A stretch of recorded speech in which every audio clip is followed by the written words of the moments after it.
Outlining a novel can sometimes be more difficult than writing it, or at least in my experience. I mentioned in a past video that my writing style is that of a plantster. I use a mixture of plotting and planting my way through my early drafts. I keep my outlining simple and then add to it as I go and my story evolves. In this video I'm going to talk you through how I outline my novels in the beginning stages of my stories.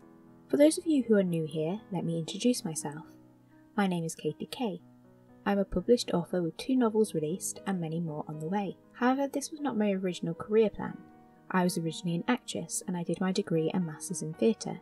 I even had my own solo show for a while, and the wheelchair dance routines that I still upload just for fun on this channel were a part of it. I did not study writing, and because of this I've often felt lacking.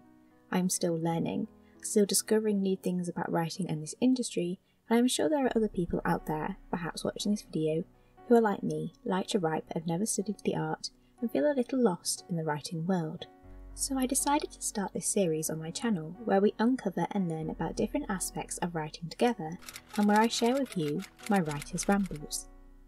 My method for outlining is very simple. I'm not a writer who likes to have a detailed plan of their novel ahead of writing it. I need the creative space to allow my ideas to grow as the story goes along. However, this doesn't mean that I just go in with a blank document and hope that my imagination will pull me through. I'm not capable enough to write in that style. Instead, my outlining methods can be broken down into 2 parts. The outlining I do before I start writing, and the outlining I do as I write. Let's start with the before. In another video, I talked about how I turn my ideas into a workable plot, and during that process of mind mapping in my case, I've already begun to discover parts of the plot and of the world in which I'm going to work in. From this mind map or list or whatever method I used, I take out the plot points I've come up with, be it ideas for short scenes or character arcs, and write them on a separate page so that I can see them clearly away from everything else. Now, I have mentioned this before, but I like to take notes by hand, but if you prefer to type up your ready ideas, you can then literally just copy and paste plot points onto a new document. With these plot points, I turn them into a roughly ordered list.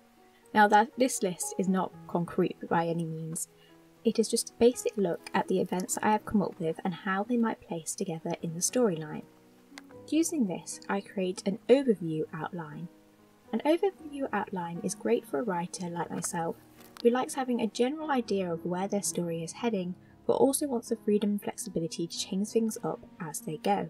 This type of outlining works best if you have a relatively well-developed idea in your mind. It works by dividing your book up into sections.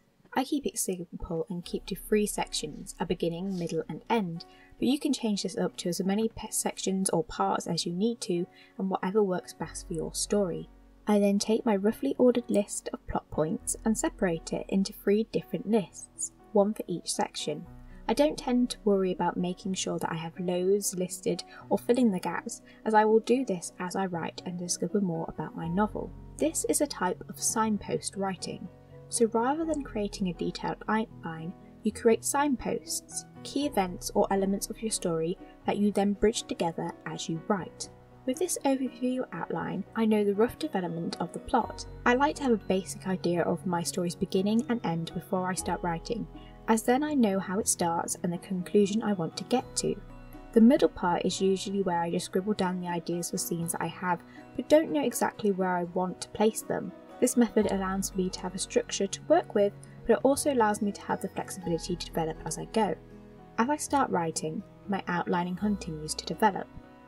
My overview outline remains as my starting point, but as I write it becomes more detailed. I break down each part into chapters and into scenes, take those random ideas that I placed in the middle, and then as I write them, place them into their proper places. New ideas that I have discovered as I write will then be added in too. As I write one scene, I tend to develop the plot for the next few scenes to come. These ideas can literally be nothing more than a few worded bullet point list, but I add these lists to my overview outline so that I always have a rough direction of my novel. As I finish one chapter or scene, I will briefly outline the next one, and I will keep working like this until I reach the end of my first draft. After my first draft, I tend to do more outlining. Now that I know where my story is going, I will go back and plan it out in more detail, structuring the subplots and working out the plot holes and so on, but I'll ramble about that in another video. As I said in the start of this video, this is just how I outline. Detailed plotters might be watching this and hating every moment, however this is what works for me. It might not work for you, but that's okay. Writing is subjective and sometimes we need to find out what doesn't work in order to find out what does. And with that brings us to the end of this ramble and to the end of this video. How do you outline your stories? Do you like to have a detailed outline before you begin, or just an overview like me? If you have any other methods that have helped you outline in the past, please comment them below. I look forward to learning something new and perhaps you'll be able to help out a fellow writer. Until next time, my lovely bookish friends.